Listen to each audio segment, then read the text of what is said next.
Did you have a beautiful Memorial Day weekend? Yeah. Did you guys enjoy yourselves? So Jane and I have finally become true Fort Waynians. You know how I know this? Because it was Memorial Day weekend and we went to the lake. I decided that's a true test of Fort Waynians. You know, a year ago when I got here and I preached on Memorial Day, and half the congregation was gone, and I was, where is everybody? And they, oh, you know, they went to the lake. Yeah, so I go to my grocer that Monday, and I said, so where is this lake that everybody's going to? Little did I know there were hundreds of lakes. Thank you very much. You know, Memorial Day is a time actually set aside not for going to the lake, but for remembering. Not just remembering those who have served us in the armed forces, but also remembering those who have served us. Remembering those people in our lives who have touched us, who have made a difference in who we are, and have helped us be our best. And so this past Memorial Day, who did you remember? And even now, as we think about it, who comes to mind that has impacted your life in a positive, loving way, who's brought out the best in you? Have you ever considered who is remembering you? I had the coolest experiences. We were up at the lake and messing around Lake Michigan on Monday. I got a text from a therapist at a place, actually my office mate, from a year ago. Hadn't spoken to her since then. We weren't particularly close, but she was remembering me. And it was such a cool feeling just to read that short text that said, I'm thinking of you, and I sure wish you were here for me to talk to. Isn't that what we all aspire to be?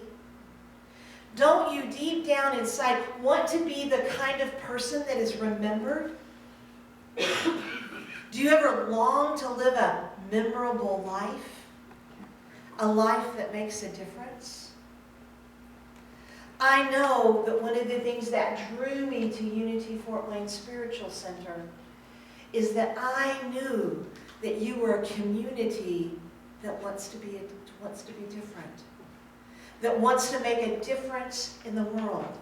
Our very own mission statement tells us that we want to connect, we want to awaken, we want to transform.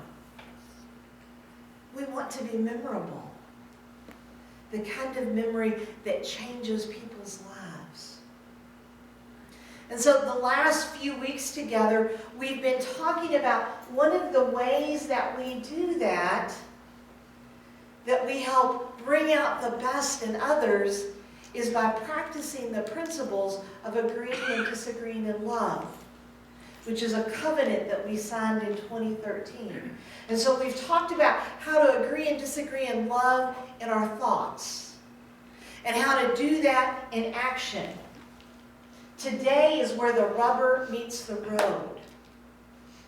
You know, unity is founded on 5 principles. And the last principle is the most important, because the last principle tells us we have to live it. We have to live the truth.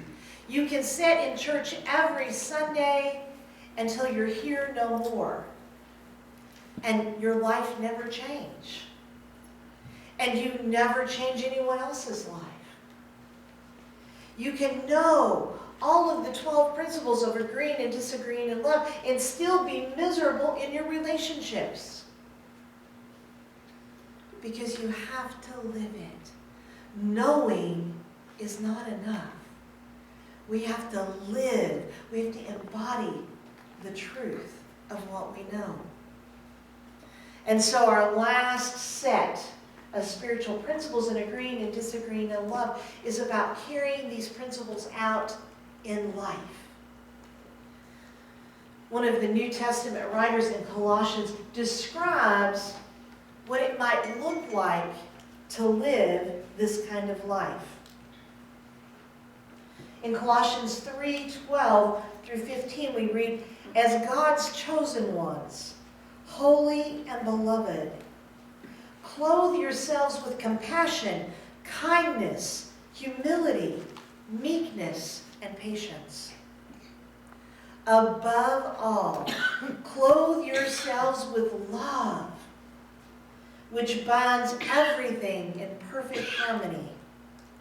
And let the peace of Christ rule in your heart, to which indeed you were called in the one body. Above all, clothe yourselves in love." Now, love is one of those four-letter words that us spiritual types like to throw at people, right? We talk about love all the time. I love ice cream. I love it, right? I love my grandchildren. I love the weather. But when we talk about clothing ourselves with love, we are talking about love as a spiritual principle. Love as a spiritual principle.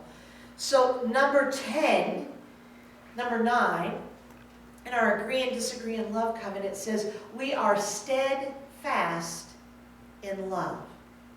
So steadfast means firm in our belief. It means a commitment, adherence to. That this is what we believe. We believe in love above all else. We believe in love as a spiritual principle. So principle is another word that, especially in Unity, we like to talk a lot about. You know, we live by principle. Truth is principle. We have 5 principles. Last couple of months, we've been studying the 12 principles.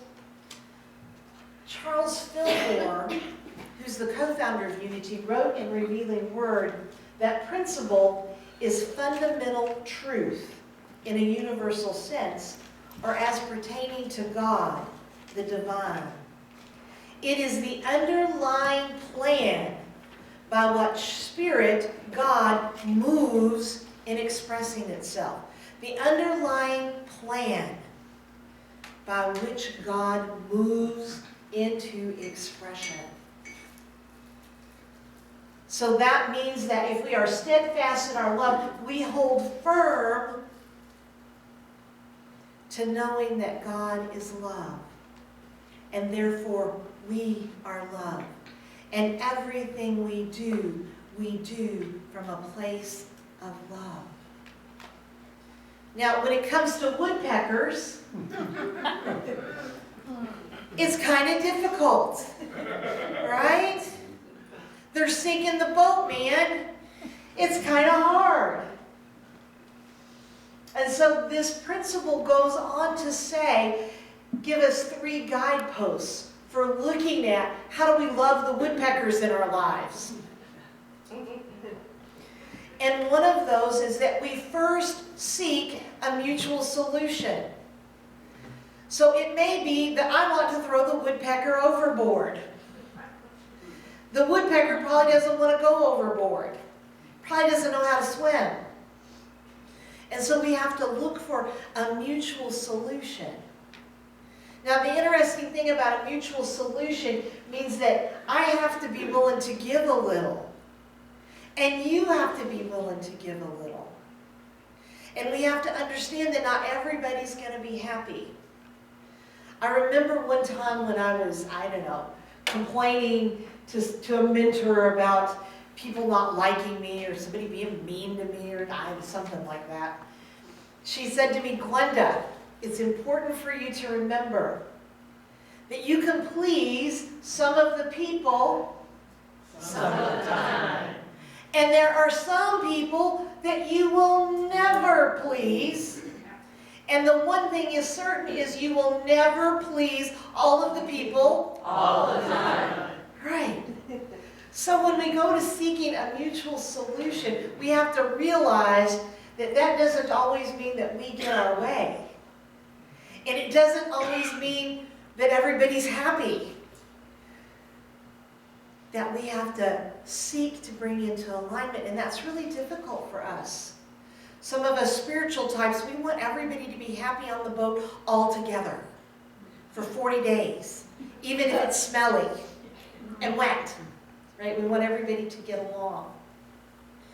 Sometimes that's just not possible. And so when we can't reach a mutual solution, the other thing that this principle suggests as a guidepost is principle. We are steadfast in acting out of principle, doing the right thing. Doing the right thing. And so we ask ourselves, what would love do in this moment? How does this line up with our mission and our vision? How does this line up with who I want to show up and be in the world? Sometimes we have to put our own preferences, our own desires, our own wants and needs on the back burner for the greater good. And we have to ask ourselves, what is in the best interest of all? What's going to benefit everybody? And yet, there are still woodpeckers. It's trying to sink the ship. And so the last guidepost in this spiritual principle is that we are soft on people and tough on issues. So we don't have to throw the woodpecker overboard. We might suggest that the woodpecker only peck the flagpole, because we can probably live without that. But all over the world, in our workplaces, in our social circles, in our congregations, there are woodpeckers that want to sink the ship. They're drilling little holes in it. And the challenge for us spiritual types is to understand that there's a thing called tough love. How many of you have raised teenagers? You know what tough love is. It's when you're doing the best for them and they hate you anyway. Thank God they survive and have children of their own. Just as a loving parent disciplines a child, we as a spiritual body have a responsibility to love the person, but to understand we can set limits on the behavior. That we don't have to allow people in their expression of themselves to do harm. To do harm to our spiritual center, to do harm to other people. That in fact, the most conscientious, loving, principled thing that we can do is redirect that behavior, is call that behavior on the carpet. Throughout this series, we've talked about our desire for Unity Fort Wayne Spiritual Center to be the place to be. That we want everyone who's seeking truth to come here. That we want everyone that's hurting and waiting to be healed to come here. That we want our doors to be open to everyone. But as my mentor says, all people are welcome here, but not all behaviors. It is never okay to be unkind to someone else in this congregation. Never. It is never okay for us to criticize and judge other people behind closed doors. I think we call that gossip. We talked about that previously. It's never okay to threaten someone, whether that's verbally, emotionally, or physically. It's never okay. Never. Because we are a loving community. And we want this to be a safe place. And so it is our duty as a spiritual community. We are the gatekeepers and the guardians of steadfast love. When we become a part of this community, that's what we sign on for. To be the gatekeepers and the guardians. And so it's up to us to make sure that the ship doesn't sink because the woodpecker's pecking holes in the side of it. Give them some other wood to peck on, right? And yet, even when we stand in steadfast love, sometimes there are things we cannot move beyond. We can become so attached to an outcome, so attached to an idea of the way we think things should be, that it's hard for us to find that middle ground. Sometimes we're so hurt, so wounded by another person's words, that we cannot imagine repairing that relationship. And so our 10th principle says we are open to peacemaking. We are open to accept skilled help. If we cannot reach agreement among ourselves, we will use those with gifts and training in peacemaking. One of the things that I love about this community is that Barry Vennard was here, and that you did some transitional ministry, and that you did some peacekeeping and peacemaking. And because of that, there are members of your congregation who are skilled mediators. And I'm smiling at Bill because he's helped me out more than once. Bill would be one of those. Di, Bob. They have been trained in peacemaking skills. And so if you are in conflict with someone else, don't leave the church. Don't leave your friends. Don't stand out in the parking lot and have a whole conversation about what you don't like about that person. Go to one of our peacemakers. They would be more than happy to serve you. That's what they have become committed to. They are more than happy to help you sit down with that other person so that you can find that mutual solution, so that you can make peace with each other. The verse that we just read in Colossians says, we keep peace in our hearts. Sometimes we need a little extra help to do that. And when it comes to our congregation, the 11th principle says, we trust the unity community.